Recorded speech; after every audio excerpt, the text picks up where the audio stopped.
बिस्मिल्लाहिर्रहमानिर्रहीम। सिंधी 6हीं दर्जे जी किताब जो सबक़ु आहे सबक़ु 10 सर शाहनवाज़ भुट्टो। सवाल: सर शाहनवाज़ भुट्टो जा वॾा असुल किथे जा रहाकू हुआ? जवाब: सर शाहनवाज़ भुट्टो जा वॾा असुल जैसलमेर राजस्थान जा रहाकू रहिया हुआ। राजस्थान रहंदा हुआ, उतां पोइ अची करे ती सिंध में आबाद थिया। सर शाहनवाज़ भुट्टो सिंध जे कहिड़ियुनि दर्सगाहनि मां तालीम पिराई? जवाब: सर शाहनवाज़ भुट्टो पंहिंजे ॻोठ मां इब्तिदाई तालीम पिराए, उनखां पोइ सिंध मदरसतुल इस्लाम में दाख़िल करायो वियो उनखे, ऐं हिन ज़हीन शागिर्द सेंट पैट्रिक स्कूल मां तालीम हासिल करे वधीक तालीम पिराइण लाइ या वधीक तालीम हासिल करण लाइ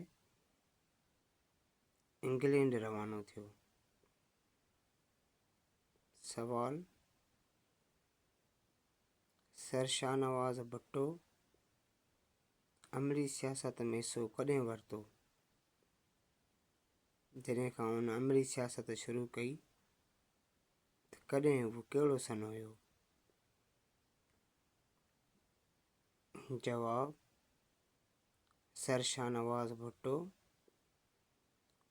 1910 ईस्वीअ खां